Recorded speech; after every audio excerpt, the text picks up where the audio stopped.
my nerves and you rattle my brain. Too much love drives a man insane. You broke my will, but what a thrill. Goodness gracious, great balls of fire. Hey brothers and sisters, welcome back to the Worldview podcast. Today we're doing another interview, and I got Mike here, and we're in his truck going up to 𝗪𝗧𝗪𝗧, and yeah, I'm just going to interview him, ask him some questions. Yeah, let's get into it. Alright. So the first question is, when did you come to really know Yahusha and hear his voice? Well, I think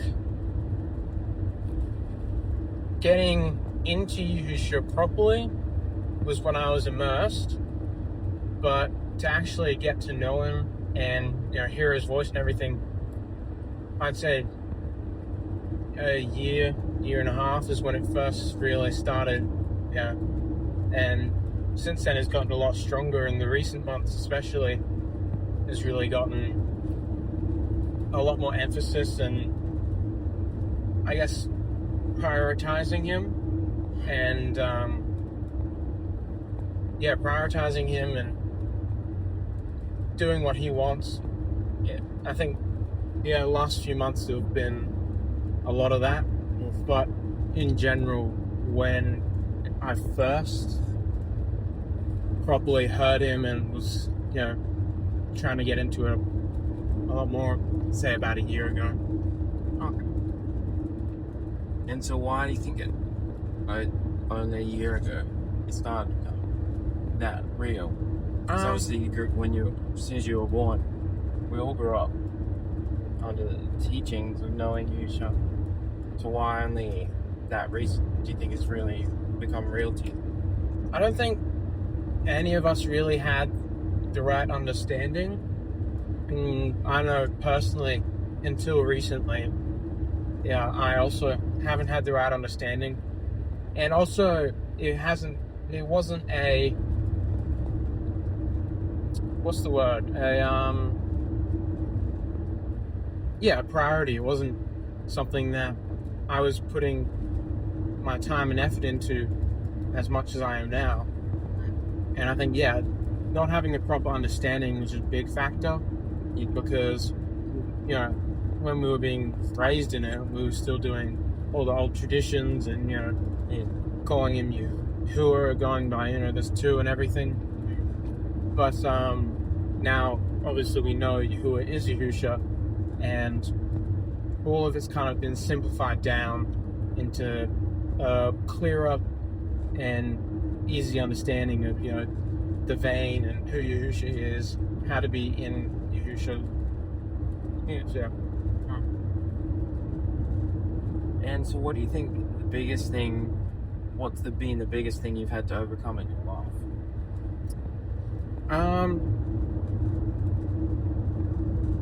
I'd say the world and temptation from the world, because when you're out working and you have friends and, there's things like video games and whatnot, when you go anywhere near the world, even just for work, you kind of get bombarded with it, and it can be difficult to fight off if you don't have the right mindset. Yeah. And I think for a while, I didn't have that right mindset, and so I was kind of getting caught up with the video games and going out with friends, and but obviously now it's not really the case. But I'd say that's definitely a big thing to overcome. And so how did you get out of it?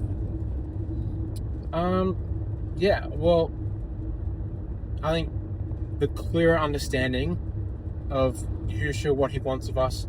There's not much time left. Properly understanding how little time we have left, and going through everything and facing that the world is ending soon. All of it's going to be gone, and we have to make our own deliverance. So spending all that time in the world is not going to get you anywhere. When it's Yahusha you need to be pleasing. And I think facing that was what kind of opened my eyes to, what am I doing?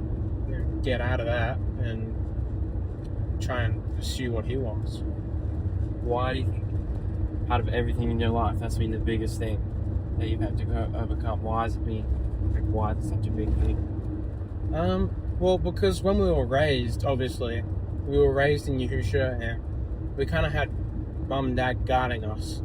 And then once I got a job at Domino's, and I was working, I had money, and once I got my license, and I was at Domino's, and I could go out and do what I wanted to do, and didn't have that same guidance over me that was initially there, and so it acted as kind of you think of it as like a freedom, but it's not really. And when you get caught up in that mindset, it can really take you away from Yahusha. Do you have any advice for other people your age, young adults? Yeah, I'd say just face what the world is. It's all, sin and short-time pleasures, and nothing actually sticks. The only thing that does is Yahusha. So face it's all going to end. There's not much time left. And just chase after it, because there's nothing for you in the world. And is there anything you want to say to older generations about me? I think older generations,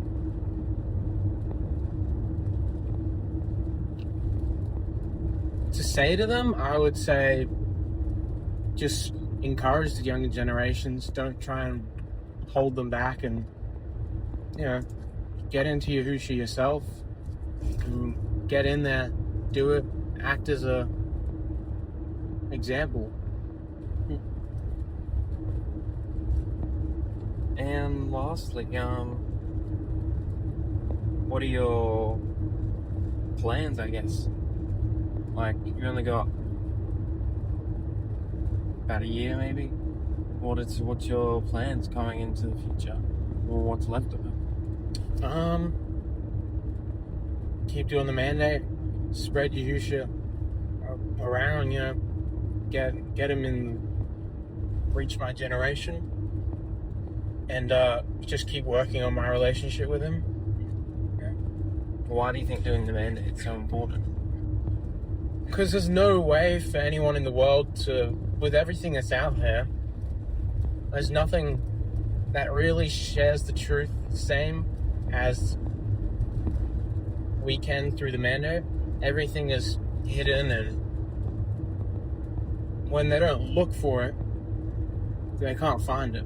So this is kind of a thing to hook them so they can start thinking about it and try and look for it themselves. Was there anything else you wanted to say to anyone watching? Younger generation, older generation, family, friends, anything? Just get into Yahusha and be there, be present. Don't neglect him. If you're actively listening, he'll tell us what he wants us to do. So we don't need to worry about, doing the wrong thing if we're listening to what he's saying and we're checking it with the word. Yeah. Thanks, brothers and sisters, for joining us for another Worldview interview. And we'll be back with Brandon next time. See ya. See ya.